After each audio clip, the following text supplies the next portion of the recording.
Jurnalis Al Jazeera gugur dalam serangan di Gaza. Iran, gencatan senjata Lebanon jadi prioritas. Tahun baru Andes Amazonia 5534 dirayakan di Cochabamba.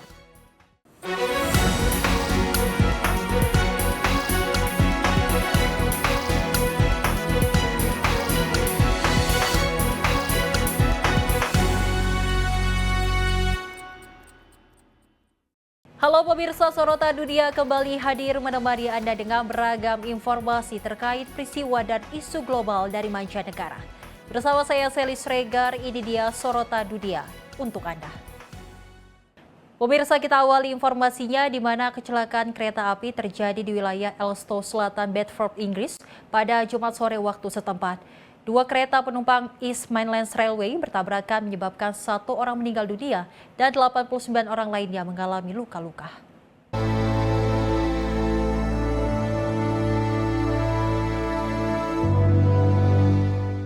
Dua kereta penumpang milik operator East Midlands Railway terlibat kecelakaan di wilayah Elstow, Selatan Bedford, Inggris pada Jumat sore sekitar pukul 5:15 waktu setempat.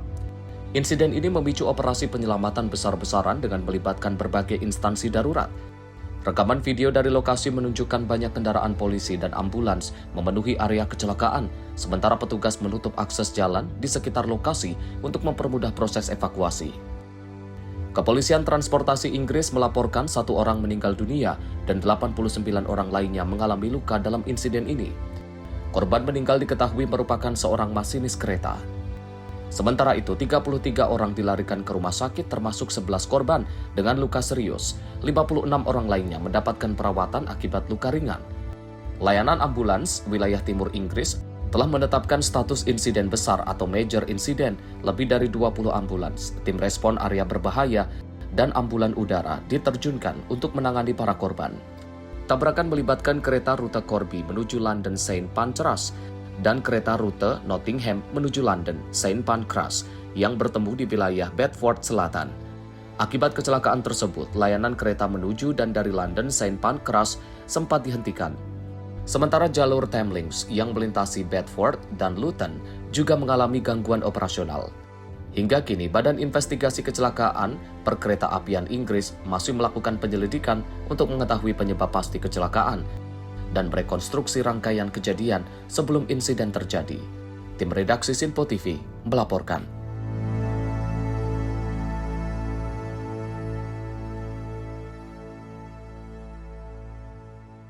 Warga Gaza menggelar prosesi pemakaman untuk 3 warga Palestina, termasuk juru kamera Al Jazeera Mubazer Ahmad Washa yang gugur dalam serangan udara Israel di kamp pengungsi Burej, Gajah Tengah.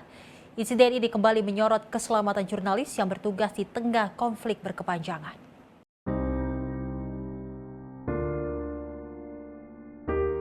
Keluarga dan warga berkumpul mengelilingi jenazah para korban sambil melangsungkan prosesi pemakaman dan menyampaikan duka mendalam. Koresponden Al Jazeera Ashraf Al-Siraj menegaskan kematian rekannya tidak akan menghentikan kerja jurnalistik di Gaza.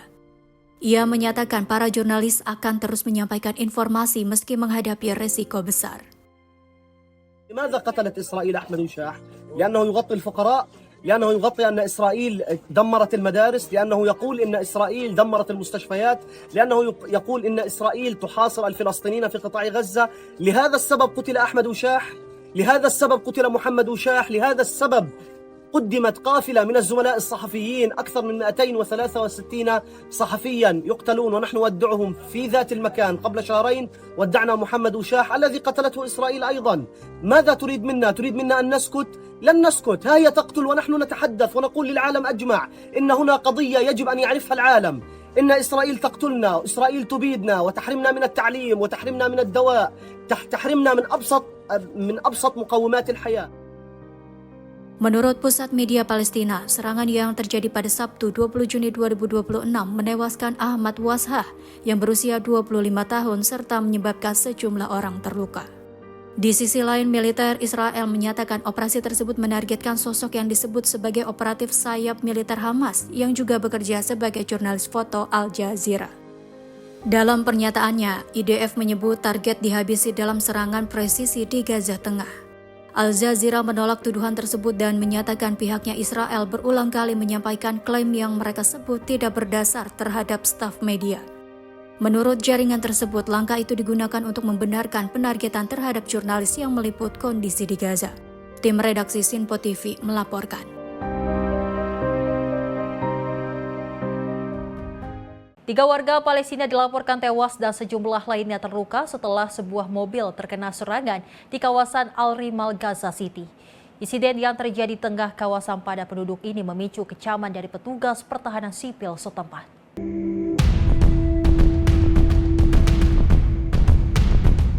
Rekaman video memperlihatkan warga dan petugas pertahanan sipil berkerumun di sekitar mobil yang hancur akibat serangan. Puing-puing kendaraan dan bekas darah terlihat berserakan di lokasi kejadian. Menurut otoritas lokal, serangan terjadi pada siang hari di persimpangan Al-Saraya, salah satu kawasan yang padat aktivitas warga dan pejalan kaki. Petugas menyatakan sejumlah orang mengalami luka-luka, termasuk perempuan dan anak-anak yang berada di sekitar lokasi saat insiden terjadi. جاء في وضح النهار مرة بالسيارات في مكان متصل في مفترق السرايا، هذا المكان الذي يعج بالمواطنين. تم نقل من هذا المكان شهيدين وباقي الإصابات هم من المارة، من الأطفال ومن النساء ومن أصحاب الاحتياجات في هذا المفترق. في وضح النهار وفي الساعات الذروة يقصد هذه السيارة وهذه العربات بطريقة مباشرة دون يعني أدنى اتخاذ يعني إجراءات سلامة، وتم استهداف المواطنين. الإصابات الآن في المستشفى والشهيدين حتى هذه اللحظة لا نعلم ما هي تداعيات هذا الحدث، ولكن نقول أن الاستهدافات تكون مباشرة وبشكل مباشر، وهذا يعني أن أرواح المواطنين يعني لا يؤول لهم أي اهتمام، وبالتالي نحن نطالب بضرورة حماية الشعب الفلسطيني وبضرورة يعني تحديد الأمور التي من خلالها يتم أمن وأمان، وضع أمن وأمان للمواطنين. Konflik di Gaza yang berlangsung sejak Oktober 2023 terus menimbulkan korban jiwa dan kerusakan luas di wilayah tersebut. Berbagai upaya diplomatik untuk mengakhiri konflik masih terus berlangsung. Tim redaksi Sinpo TV melaporkan.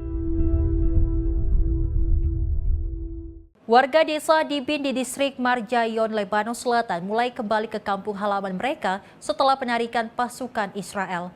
Namun kepulangan itu disambut pemandangan kehancuran luas dengan rumah dan bangunan yang berubah menjadi reruntuhan.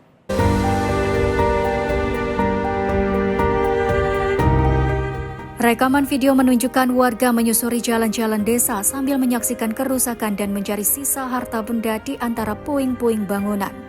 Sejumlah rumah terlihat rata dengan tanah meninggalkan kenangan kehidupan yang pernah berlangsung di kawasan tersebut.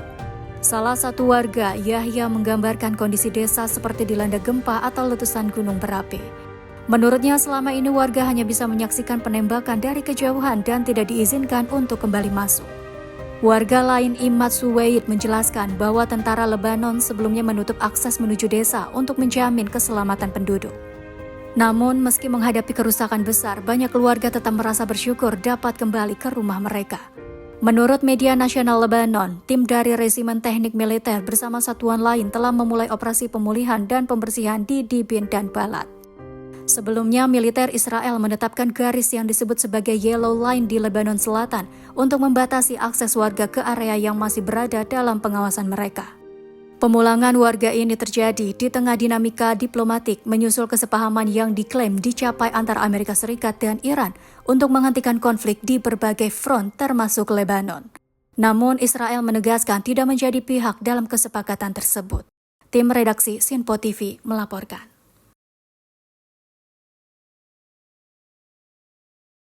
Gelombang serangan udara Israel menghantam sejumlah wilayah di Lebanon Selatan pada Jumat waktu setempat. Serangan tersebut terjadi hanya beberapa jam setelah militer Israel mengumumkan 4 tentaranya tewas dalam bentrokan dengan kelompok Hizbullah.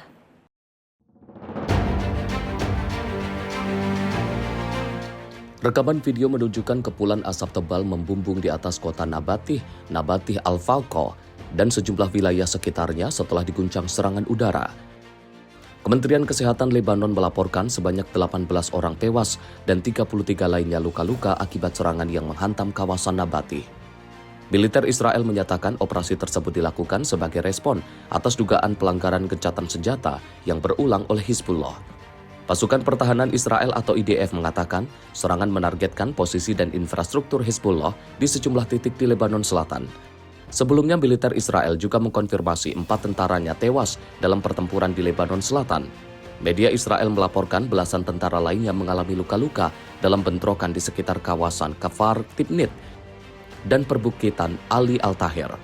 Insiden ini kembali meningkatkan ketegangan di perbatasan Israel dan Lebanon yang dalam beberapa bulan terakhir terus dilanda konflik bersenjata. Tim redaksi Sinpo TV melaporkan.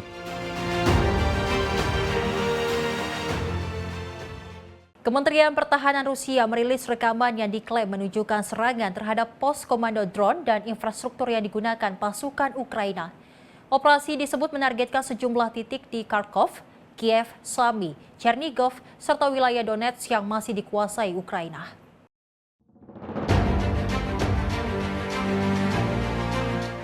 Menurut Kementerian Pertahanan Rusia, serangan dilakukan menggunakan bom udara FAB-500 dan rudal udara jarak jauh. Moskow mengklaim bom FAB-500 menghancurkan pos komando drone milik Brigade Reaksi Cepat keempat Garda Nasional Ukraina di dekat Svetloye. Sementara itu, rudal udara KH-39 diklaim menghantam pos komando Brigade Mobile ke-115 Angkatan Bersenjata Ukraina di wilayah Nizhnyaya Zufarka. Dalam laporan operasionalnya, Angkatan Bersenjata Ukraina menyatakan Rusia telah melancarkan 56 serangan udara dalam 24 jam terakhir. Ukraina juga menyebut Rusia menjatuhkan 163 bom pandu dan mengerahkan lebih dari 6.300 drone dalam periode yang sama.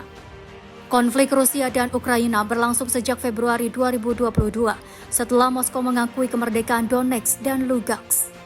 Rusia menyebut Ukraina gagal menjalankan kesepakatan Minsk dan menuntut status netral serta penolakan terhadap keanggotaan NATO. Di sisi lain, pemerintah Ukraina menyebut langkah tersebut sebagai invasi dan memberlakukan darurat militer di tengah berlakunya sanksi dari Uni Eropa dan Amerika Serikat terhadap Moskow. Tim redaksi Sinpo TV melaporkan.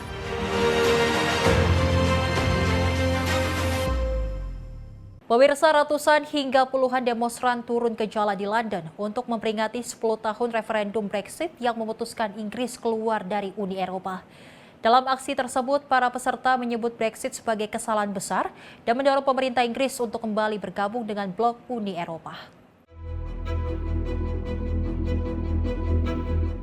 Rekaman video menunjukkan massa berkumpul di stasiun Underground Temple dengan membawa bendera Inggris dan Uni Eropa sebelum bergerak menuju Parliament Square. Demonstran juga membawa berbagai spanduk dengan tulisan seperti Rejoin the EU, Brexit Still Suck, hingga kritik terhadap sejumlah tokoh politik Britania. Menurut panitia aksi dari National Rejoin March, dukungan publik untuk kembali ke Uni Eropa dinilai masih cukup tinggi berdasarkan berbagai jajak pendapat. Salah satu pengunjuk rasa menyatakan publik telah disalah informasi dalam kampanye referendum Brexit pada 2016. Ia menyebut janji pendanaan untuk layanan kesehatan nasional tidak terwujud sebagaimana diklaim saat kampanye. Pengunjuk rasa lain menilai keputusan keluar dari Uni Eropa telah menurunkan standar hidup masyarakat Britania. Ada pula demonstran yang menyinggung kemungkinan interferensi pihak asing dalam referendum tersebut. Brexit sendiri terjadi setelah referendum pada tahun 2016 menghasilkan 51,9% suara untuk keluar dari Uni Eropa. Hasil itu memicu perubahan besar dalam arah kebijakan luar negeri dan ekonomi Inggris dalam satu dekade terakhir. Demonstrasi peringatan 10 tahun Brexit kembali memunculkan perdebatan lama di Inggris terkait keuntungan dan dampak keluarnya negara tersebut dari Uni Eropa. Tim redaksi Sinpo TV melaporkan. Aktivis di Barcelona menggelar aksi solidaritas untuk memperingati korban serangan terhadap sebuah sekolah perempuan di Minab, Iran yang terjadi pada 28 Februari lalu. Aksi ini digelar jelang perundingan damai tingkat tinggi antara Amerika Serikat dan Iran yang berlangsung di Swiss pada Minggu waktu setempat.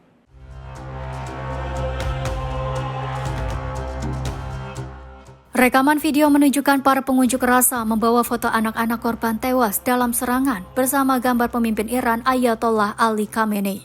Sejumlah peserta juga membawa boneka berlumur cairan merah dan replika korban sebagai simbol protes terhadap kekerasan. Massa mengibarkan bendera Palestina dan Iran serta membawa spanduk yang mengecam Amerika Serikat dan Israel. serta para pemimpin yang dianggap bertanggung jawab atas serangan terhadap anak-anak. Massa menuntut bahwa anak-anak adalah generasi penting bagi masa depan suatu bangsa yang seharusnya dilindungi. Seorang aktivis Amerika Serikat menyatakan, Washington seringkali tidak mengakui tanggung jawab atas dampak konflik yang terjadi. Menurutnya, Amerika Serikat selalu memberikan alasan terkait konflik dan serangan yang terjadi di berbagai wilayah konflik global. Difícil creer que alguien va a aceptar la responsabilidad porque yo soy de Estados Unidos y tengo muchos años y entonces nunca he visto que se responsabilizan por el colonialismo y por el imperialismo, por las guerras que causan. Siempre tienen una excusa de hacerlo, nunca se van a tomar responsabilidades por los asesinatos y por las guerras que empiezan y las agresiones que hacen. No espero verlo en mi vida, no. Serangan di sekolah Minab disebut sebagai salah satu insiden terburuk dalam konflik yang berlangsung. Pihak Iran menyatakan hingga 170 orang tewas termasuk banyak anak-anak dalam peristiwa tersebut. Iran menuding Amerika Serikat dan Israel bertanggung jawab atas serangan itu. Namun Israel menyangkal keterlibatan dan Amerika menyebut masih melakukan penyelidikan. Aksi solidaritas di Barcelona menambah tekanan publik internasional saat perundingan damai antara Iran dan Amerika Serikat di tengah memanasnya ketegangan di Timur Tengah. Tim redaksi Sinpo TV melaporkan.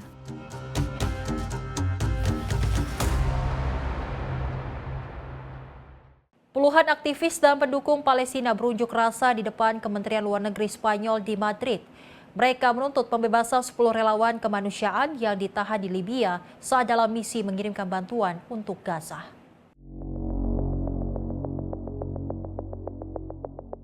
Dalam aksi solidaritas di kota Madrid, Spanyol, para peserta membawa bendera Palestina serta spanduk bertuliskan tuntutan pembebasan para relawan yang masih ditahan. Mereka juga menyerukan agar pemerintah Spanyol meningkatkan upaya diplomatik untuk memastikan keselamatan dan kepulangan para relawan. 10 relawan itu berasal dari berbagai negara, termasuk Spanyol, Polandia, Italia, Amerika Serikat, Argentina, Portugal, dan Tunisia. Mereka ditahan di dekat kota Sirte pada 24 Mei lalu saat mengikuti konvoi darat Global Sumut yang membawa bantuan kemanusiaan menuju Gaza. O sea, la fe de vida ya la tenemos, o sea, sabemos que están vivos, porque hemos pasado un momento muy, muy feo cuando no sabíamos si estaban vivos o no. Ahora sabemos que están así, pero que están con interrogatorios interminables que psicológicamente les están haciendo daño. Entonces, por eso pedimos la liberación inmediata, porque además es lo que correspondería, no tienen ningún cargo contra ellos. Salah satu relawan yang ditahan adalah Alicia Armesto, jurnalis asal Spanyol yang juga menjabat sebagai sekretaris teknis Serikat Jurnalis Madrid. Kasus ini telah memicu kecaman dari berbagai organisasi profesi dan federasi jurnalis internasional yang menuntut pembebasan tanpa syarat. Para pengunjuk rasa menilai langkah pemerintah Spanyol belum cukup kuat untuk menyelesaikan situasi tersebut. Creo que el gobierno español no está haciendo lo suficiente porque no es una prioridad para el gobierno. De hecho, digamos, no ha puesto ninguna sanción a Israel. Pihak otoritas Libya menyatakan para relawan ditahan karena tidak melengkapi prosedur hukum dan izin yang diperlukan untuk melintasi wilayah mereka.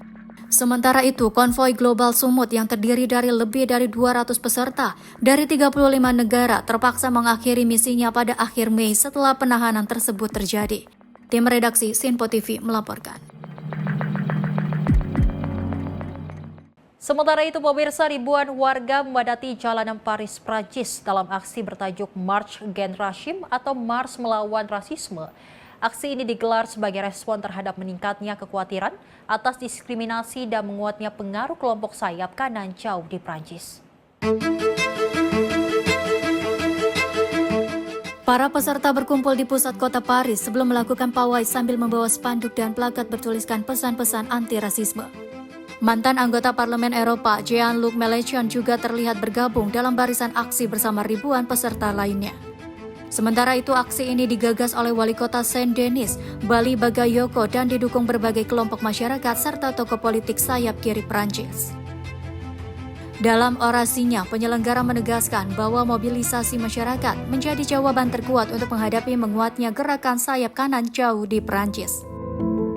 Face à l'extrême droite, une seule réponse solide existe. La mobilisation. de chacun et chacune d'entre nous. Pas uniquement des formations politiques, mais aussi de celles et ceux qui font l'honneur en fin de compte des valeurs du pays, c'est-à-dire vous, vos voisins, vos voisines, les jeunes, tous celles et ceux aujourd'hui qui voient avancer l'extrême droite et qui disent, yeux dans les yeux, que nous ne laisserons pas faire. Résistance! Résistance! Selain menyuarakan penolakan terhadap rasisme, para peserta juga menuntut reformasi kebijakan yang lebih inklusif terhadap kaum migran dan kelompok minoritas. Aksi ini berlangsung di tengah meningkatnya debat politik menjelang pemilihan Presiden Prancis 2027, di mana isu imigrasi dan identitas nasional masih menjadi salah satu topik utama. Tim redaksi Sinpo TV melaporkan. Pemirsa, informasi terkait Iran, gencatan senjata Lebanon jadi prioritas. Informasinya usai jeda, tetaplah bersama kami di Sorotan Dunia.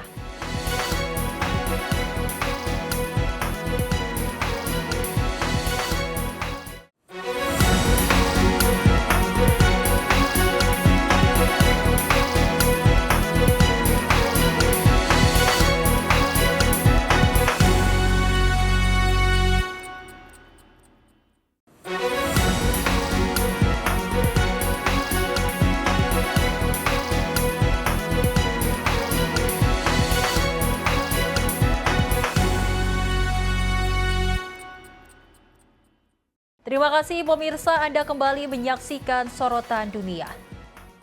Pemirsa, delegasi Iran tiba di Swiss untuk melakukan pembahasan teknis bersama Amerika Serikat terkait implementasi nota kesepahaman yang ditandatangani guna mengakhiri konflik di kawasan Timur Tengah. Pertemuan ini diharapkan menjadi langkah awal menuju kesepakatan jangka panjang di tengah situasi keamanan yang masih bergejolak di kawasan.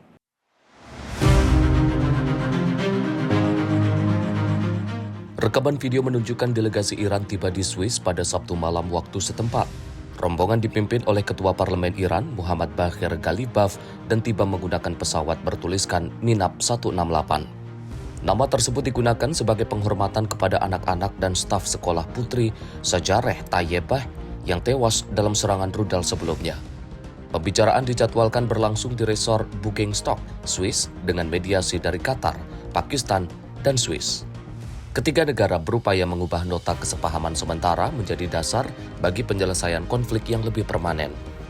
Menurut laporan media, utusan khusus Amerika Serikat, Steve Witkoff, dan Jared Kushner telah berada di Swiss untuk mengikuti perundingan. Wakil Presiden Amerika Serikat, J.D. Vance, juga dikabarkan dalam perjalanan menuju Bürgenstock dan diperkirakan akan bergabung dalam pembahasan tersebut. Negosiasi sebenarnya dijadwalkan dimulai pada Sabtu, namun agenda itu ditunda menyusul kembali memanasnya pertempuran antara Israel dan Hezbollah di Lebanon. Sebelumnya, Presiden Amerika Serikat Donald Trump menandatangani nota kesepahaman dengan Iran di Istana Versailles pada Rabu lalu. Presiden Iran, Masoud Pezeshkian, menandatangani dokumen yang sama di Iran, sementara Perdana Menteri Pakistan, Shehbaz Sharif, menambahkan tanda tangannya di Islamabad. Nota kesepahaman tersebut berisi 14 poin yang menyerukan penghentian segera operasi militer di seluruh front konflik, termasuk di Lebanon. Meski demikian, Israel menegaskan tidak menjadi bagian dari kesepakatan tersebut dan masih melanjutkan operasi militer di wilayah Lebanon Selatan. Dalam kesepakatan itu, Iran berkomitmen membuka kembali jalur perdagangan melalui Selat Hormuz secara gratis selama 60 hari. Sebagai imbalannya, Amerika Serikat berjanji memulai pencabutan blokade terhadap pelabuhan-pelabuhan Iran secara langsung dan menyelesaikan proses tersebut dalam waktu 30 hari. Hasil pembahasan di Swiss akan menjadi penentu arah implementasi kesepakatan Iran dan Amerika Serikat, sekaligus menjadi ujian bagi upaya perdamaian di Timur Tengah yang masih diliputi ketegangan bersenjata. Tim redaksi Sinpo TV melaporkan. Iran menegaskan bahwa penghentian perang di Lebanon menjadi prioritas utama dalam perundingan damai dengan Amerika Serikat yang berlangsung di Bürgenstock, Swiss. Teheran menilai gencatan senjata di Lebanon menjadi kunci bagi kelanjutan negosiasi dan penyelesaian konflik yang lebih luas di kawasan Timur Tengah.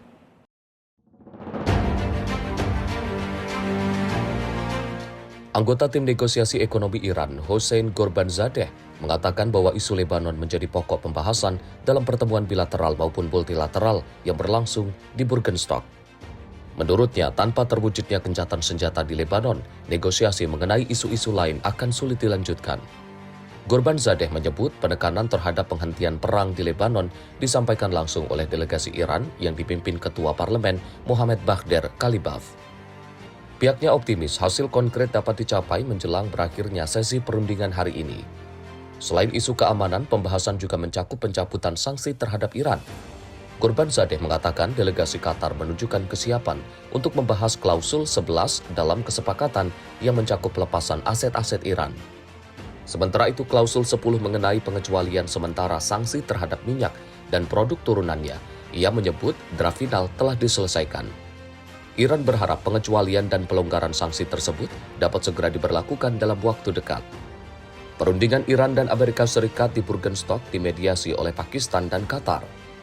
Wakil Presiden Amerika Serikat J.D. Vance memimpin delegasi Washington didampingi Steve Witkoff dan Jared Kushner. Sementara itu, delegasi Iran dipimpin Ketua Parlemen Mohammad Bagher Kalibaf bersama Menteri Luar Negeri Abbas Araghchi. Pertemuan ini diharapkan menjadi langkah penting menuju tahap berikutnya dalam negosiasi damai antara kedua negara. Tim redaksi Sinpo TV melaporkan.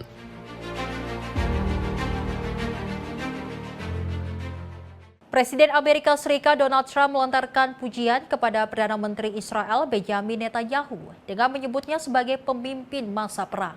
Pernyataan ini disampaikan di tengah dinamika hubungan Washington dan Tel Aviv terkait upaya mengakhiri konflik dengan Iran.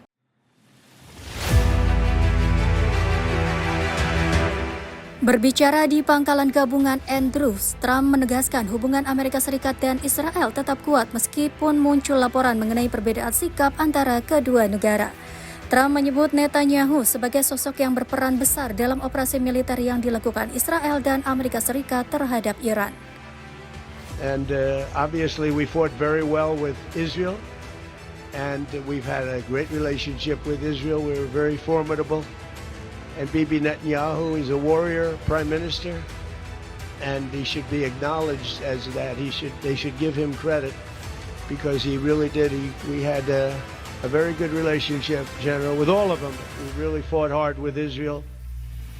Pernyataan itu menarik perhatian karena muncul setelah sejumlah laporan menyebut hubungan kedua pemimpin sempat mengalami ketegangan dalam beberapa pekan terakhir. Terutama setelah Washington mendorong penyelesaian diplomatik dengan Teheran dan meminta Israel menahan eskalasi militer. Sebelumnya, Donald Trump juga pernah mengakui telah menegur Netanyahu secara langsung terkait operasi militer Israel di Lebanon, namun menegaskan hubungan personal dan kerjasama keduanya tetap berjalan baik. Di sisi lain, Amerika Serikat dan Iran dikabarkan tengah menyiapkan penandatanganan memorandum yang bertujuan meredakan konflik regional. Dokumen itu disebut memuat rencana penghentian operasi militer, pembukaan kembali jalur perdagangan di Selat Hormuz, serta langkah menuju pembahasan program nuklir Iran. Meski demikian, hingga kini Israel menegaskan tidak menjadi pihak dalam kesepakatan tersebut. Tim redaksi Sinpo TV melaporkan.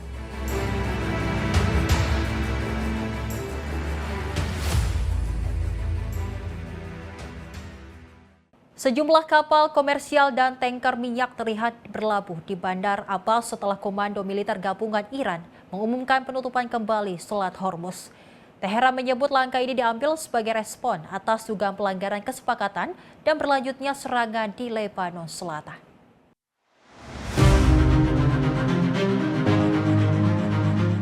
Rekaman video memperlihatkan deretan kapal dan tanker yang tertahan di perairan Bandar Abbas di tengah meningkatnya ketidakpastian terhadap aktivitas pelayaran di Selat Hormuz. Markas Komando Khatam Al-Anbiya menyatakan penutupan dilakukan karena menilai Amerika Serikat telah bertindak dengan itikat buruk dan gagal menjalankan bagian awal memorandum penghentian permusuhan. Iran juga menuding Israel terus melakukan pelanggaran gencatan senjata di Lebanon Selatan. Otoritas Iran menegaskan langkah ini menjadi tahap awal dari respon yang lebih luas apabila pelanggaran menurut mereka terus berlanjut. Pengumuman ini muncul di tengah perbedaan narasi dengan pihak Amerika Serikat. Wakil Presiden J.D. Vance menyatakan tidak ada bukti bahwa Selat Hormuz benar-benar ditutup. Sementara Komando Pusat Militer Amerika menyebut lalu lintas kapal masih berlangsung. Sebelumnya Iran sempat mengumumkan pedoman operasional bagi kapal yang melintasi Selat Hormuz selama masa berlakunya memorandum Islamabad. Dalam ketentuan itu, Iran menyatakan tidak akan memungut biaya perlintasan selama 60 hari dan akan menanggung biaya keamanan serta layanan terkait. Selat Hormuz merupakan salah satu jalur maritim terpenting di dunia karena menjadi rute utama distribusi minyak dan gas dari kawasan Teluk. Setiap gangguan di wilayah ini berpotensi memberikan dampak langsung terhadap pasar energi global.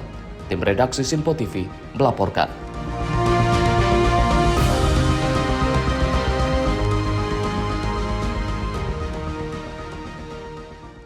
Perdana Menteri Israel Benjamin Netanyahu menegaskan Iran tidak akan pernah memiliki senjata nuklir selama dirinya masih menjabat. Pernyataan itu disampaikan di tengah berlangsungnya pembicaraan antara Amerika Serikat dan Iran untuk mencari penyelesaian konflik.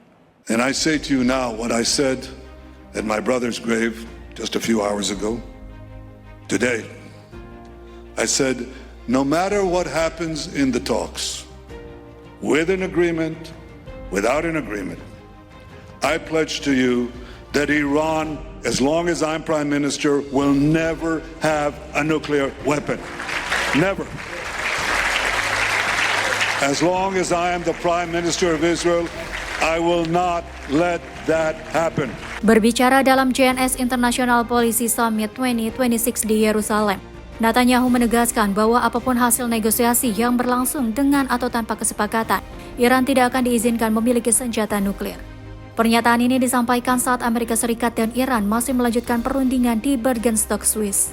Delegasi Amerika dipimpin Wakil Presiden J.D. Vance, sementara Iran diwakili Ketua Parlemen Mohammad Bagher Ghalibaf dan Menteri Luar Negeri Abbas Araghchi. Sebelumnya, kesepakatan sementara antara Washington dan Teheran menyerukan penghentian operasi militer di seluruh front, termasuk Lebanon. Meski demikian, Israel menyatakan tidak menjadi bagian dari kesepakatan tersebut. Tim redaksi Sinpo TV melaporkan. Sementara itu, pemirsa, Presiden Iran Masoud Pezeshkian menegaskan Teheran tidak akan melepaskan haknya untuk melakukan pengolahan uranium. Iran menyebut langkah tersebut merupakan hak nasional yang tidak dapat dinegosiasikan meski pembahasan dengan Amerika Serikat masih berlangsung. Berbicara di Teheran, Pezeshkian menyatakan tim negosiasi Iran akan terus melanjutkan perundingan dengan teguh dan penuh keyakinan. Namun menurutnya, Iran tidak akan tunduk pada tekanan maupun membiarkan hak pengelolaan uraniumnya dicabut. Pezeshkian juga menyebut Presiden Amerika Serikat Donald Trump kini mulai mengakui hak-hak Iran dalam program nuklirnya. Sementara itu, Qatar mengumumkan dimulainya KTT Danau Lucerne yang mempertemukan perwakilan Iran dan Amerika Serikat dengan mediasi Qatar dan Pakistan. Perundingan difokuskan pada gencatan senjata regional, masa depan Selat Hormuz dan program nuklir Iran. Tim redaksi Sinpo TV melaporkan.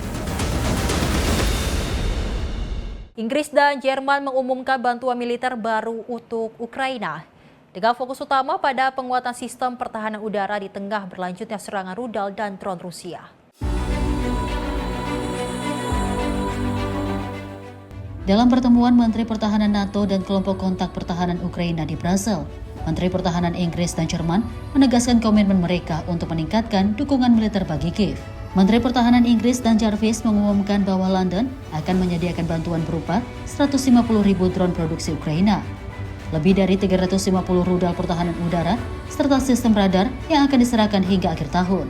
Jarvis juga menyampaikan bahwa Inggris akan memegang komando markas besar Multinational Force for Ukraine mulai bulan depan. Paket bantuan senilai 750 juta pound sterling tersebut akan didanai melalui program Extraordinary Revenue Acceleration Loan yang merupakan hasil dari aset negara Rusia yang dibekukan. Sementara itu, Menteri Pertahanan Jerman Boris Pistorius juga mengumumkan bantuan baru senilai 349 juta euro dengan prioritas pada penguatan sistem pertahanan udara. Berlin menyetujui dana sebesar 200 juta dolar untuk pengadaan rudal PAC-3 melalui program Jumpstart, serta dukungan tambahan untuk program PEARL. Jerman juga akan mengirimkan rudal air-to-air dalam jumlah 3 digit dari stok militer mereka sendiri. Pistorius menegaskan bahwa fokus utama Jerman saat ini adalah pada pertahanan udara Ukraina. Tim redaksi Sinpo TV melaporkan. Pemirsa, Rusia meresmikan kapal pengangkut gas alam cair atau LNG terbarunya yang diberi nama Konstantin Poshet. Kapal pemecah es ini diharapkan mampu mendukung pelayaran sepanjang tahun di jalur laut utara, sekaligus memperkuat ketahanan energi negara.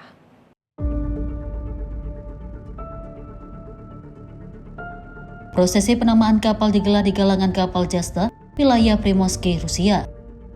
Acara dihadiri pejabat dan perwakilan industri maritim yang ditandai dengan pemotongan pita serta penampilan orkestra militer. Kapal tersebut dinamai sesuai nama tokoh transportasi Rusia, Konstantin Posyat.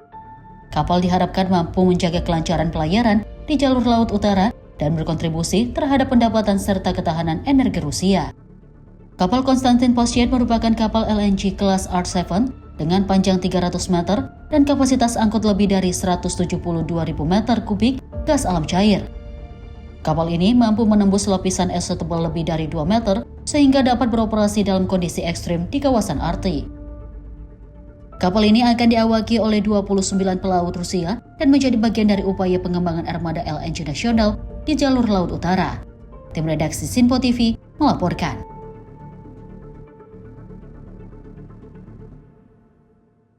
Militer Amerika Serikat dikabarkan memulai pembangunan fasilitas baru di dekat Kibbutz Reim, tak jauh dari perbatasan Gaza, yang akan berfungsi sebagai pusat koordinasi militer di kawasan tersebut.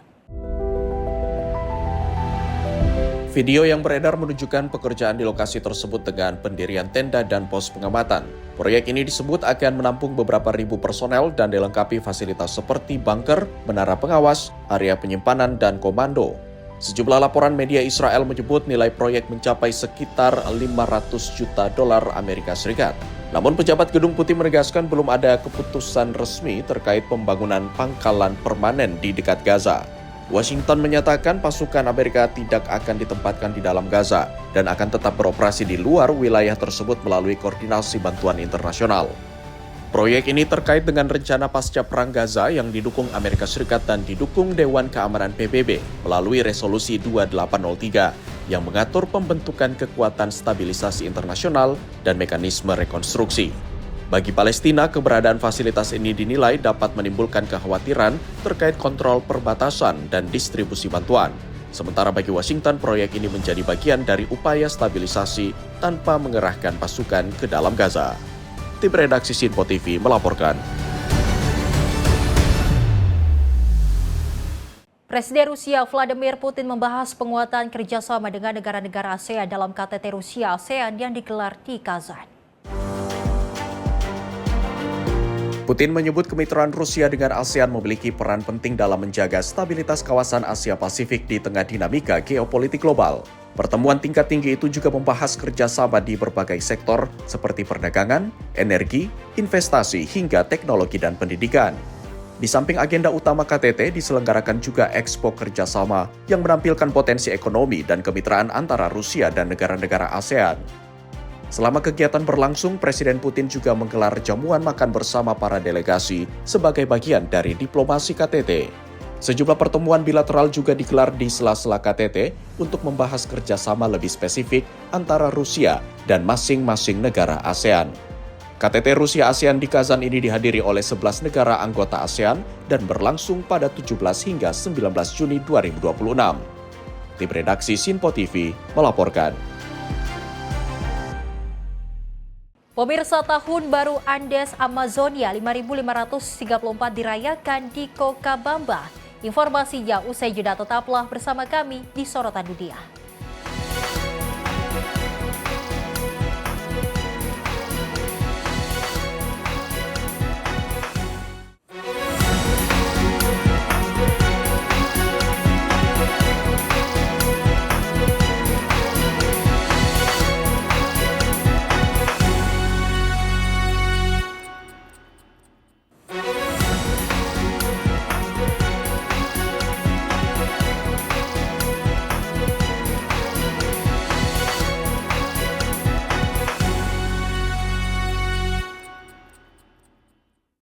Anda kembali menyaksikan Sorotan Dunia pemirsa bersama saya Seli Sregar.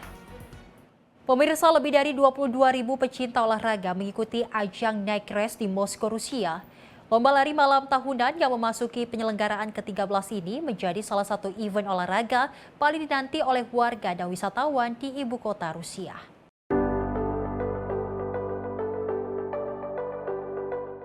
Ribuan pelari memadati jalur lomba sepanjang 10 km yang digelar sejak Sabtu malam hingga Minggu dini hari waktu setempat.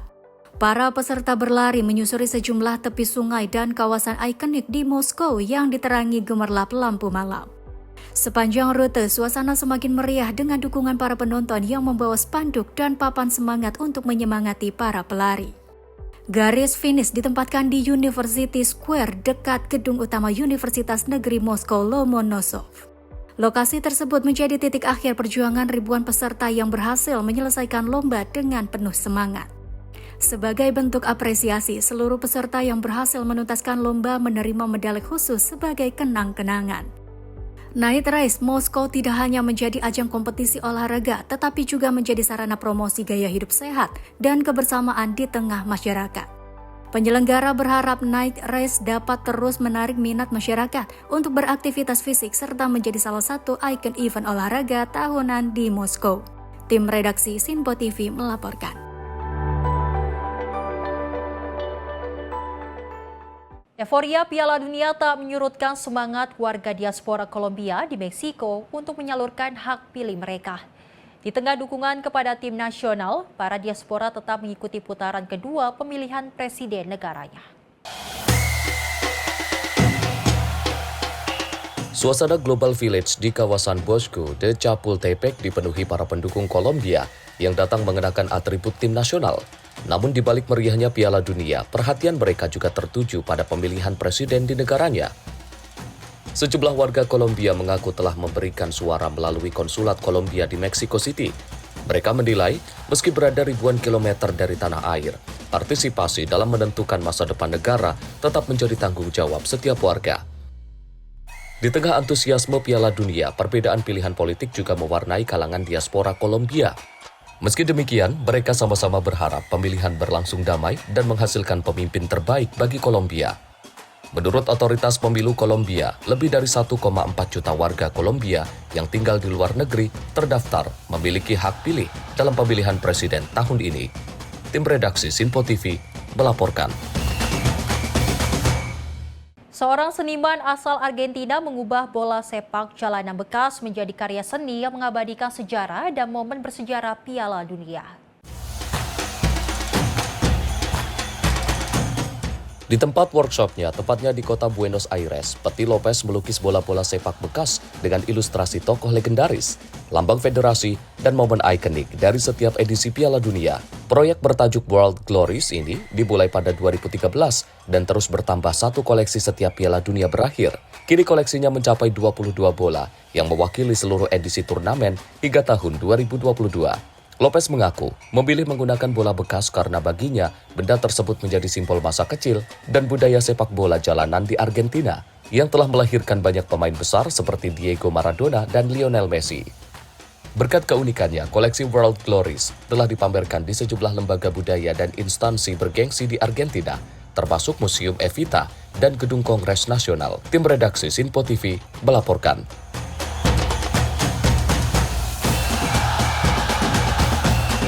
Sebuah patung bayi Yesus yang dipakaikan jersey timnas Meksiko menjadi sorotan di Katedral Metropolitan Mexico City. Di tengah suasana Piala Dunia yang memperduniakan perpaduan antara iman dan sepak bola.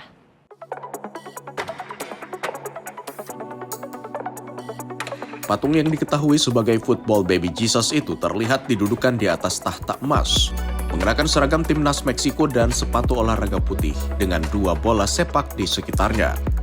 Pengunjung lokal maupun wisatawan asing datang ke katedral untuk berdoa dan mengambil foto, termasuk menunjukkan dukungan untuk tim tuan rumah menjelang laga melawan Korea Selatan di grup A. Sejumlah fans menyebut simbol tersebut mencerminkan perpaduan antara kepercayaan dan kecintaan terhadap sepak bola yang sudah lama menjadi bagian dari budaya Meksiko. Meksiko sendiri menyongsong laga tersebut setelah membuka turnamen dengan kemenangan 2-0 atas Afrika Selatan. Sementara Korea Selatan datang dengan modal kemenangan 2-1 atas Zekia, menjadikan laga ini ujian awal di grup A. Tim redaksi Sinpo TV melaporkan. Perdana Menteri India Narendra Modi bergabung dengan puluhan ribu warga dalam perayaan Hari Yoga Internasional di kota Kolkata Minggu waktu setempat. Dalam kesempatan tersebut, Modi mengajak masyarakat menjadikan yoga sebagai bagian dari gaya hidup sehat dan aktivitas sehari-hari. Ribuan peserta memadati kawasan Red Road di Kolkata untuk mengikuti sesi yoga massal yang digelar dalam rangka Hari Yoga Internasional. Rekaman video menunjukkan Narendra Modi, Perdana Menteri India, berlatih yoga bersama masyarakat dengan melakukan berbagai gerakan secara serentak. 35.000 orang diperkirakan berpartisipasi dalam kegiatan yang mengusung tema Yoga for Healthy Aging atau yoga untuk penuaan sehat. Dalam sambutannya, Modi menegaskan bahwa yoga kini telah menjadi gerakan global yang menyatukan masyarakat dari berbagai negara dan latar belakang. पूरा विश्व एक दूसरे से जुड़ा हुआ नजर आ रहा है और यही तो योग की ताकत है। योग सबको जोड़ता है, योग सबको साथ लाता है। मैं इस अवसर पर पूरे विश्व को, संपूर्ण मानव समुदाय को अंतर्राष्ट्रीय योग दिवस की बहुत-बहुत शुभकामनाएं देता हूं। Menurutnya, yoga bukan hanya sekedar olahraga, melainkan juga menjadi sarana untuk menyatukan kesadaran, energi, dan kehidupan manusia. Modi menyebut bahwa kekuatan yoga terletak pada kemampuannya membangun kebersamaan dan menciptakan hubungan antar manusia di seluruh dunia. Modi juga menyoroti program pemerintah India bertajuk Yoga 365 yang bertujuan memperluas partisipasi masyarakat dalam praktik yoga sepanjang tahun. Menurutnya, jutaan orang dari lebih dari 130 negara telah berpartisipasi dalam program daring selama 100 hari terakhir. Acara ditutup dengan interaksi Modi bersama peserta dan peninjauan sesi yoga massal yang terus berlangsung di lokasi kegiatan. Hari Yoga Internasional kembali menjadi ajang perayaan global yang mendorong gaya hidup sehat, sekaligus memperkuat posisi yoga sebagai warisan budaya India yang telah mendunia. Tim redaksi Sinpo TV melaporkan. Warisan budaya tradisional Cina turut meramaikan demam Piala Dunia 2026. Seorang pengrajin asal Guangxi membuat berbagai produk bertema Piala Dunia dengan menggunakan motif tenun khas brokat zuahang, salah satu teknik tenun kuno yang telah bertahan selama ribuan tahun. Rekaman video menunjukkan pengrajin bernama Tan Xian Guang memperkenalkan beragam produk bertema Piala Dunia di sebuah toko di kota Nanning, Cina Selatan. Produk tersebut mencakup bola sepak, jersey, topi, aksesoris, hingga boneka maskot yang dipadukan dengan motif khas brokat Zhuang.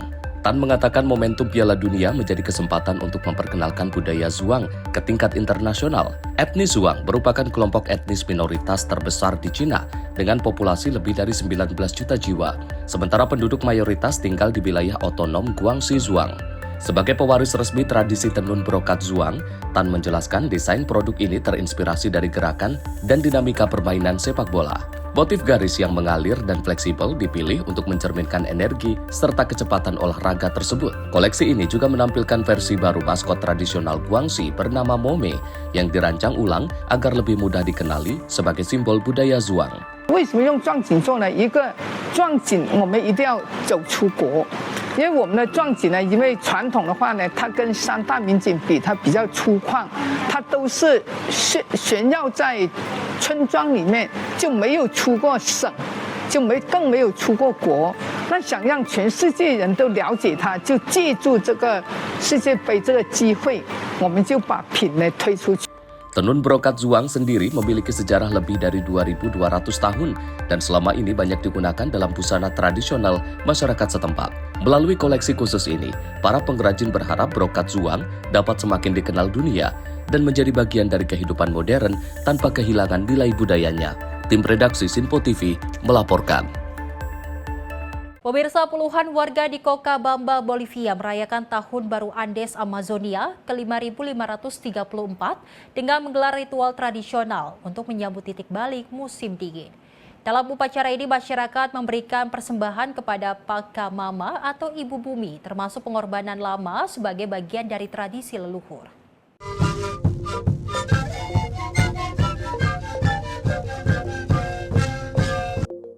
Perayaan digelar di situs seremonial Inka Rekai yang terletak di wilayah Sipe-Sipe, Cochabamba. Warga berkumpul sejak dini hari untuk menyambut sinar matahari pertama sambil mengikuti berbagai ritual adat.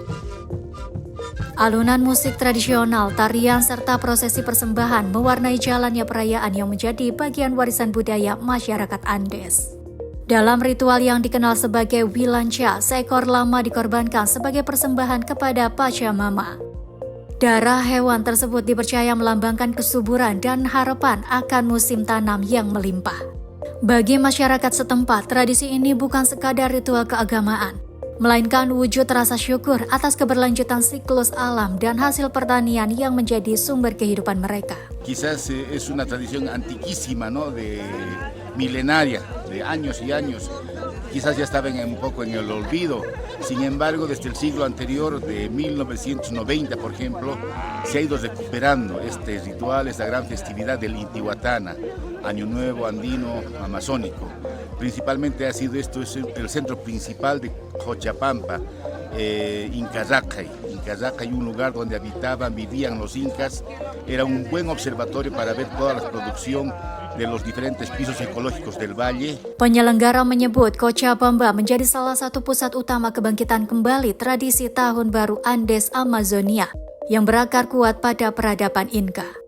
Hingga kini ritual tersebut terus dipertahankan sebagai bagian dari identitas budaya dan penghormatan terhadap alam yang diwariskan dari generasi ke generasi. Tim redaksi Sinpo TV melaporkan. Pemirsa, informasi tadi sekaligus menutup jumpa kita kali ini dalam Sorotan Dunia. Dan saya Selis Regar mewakili kru yang bertugas pamit undur diri. Terima kasih dan sampai jumpa.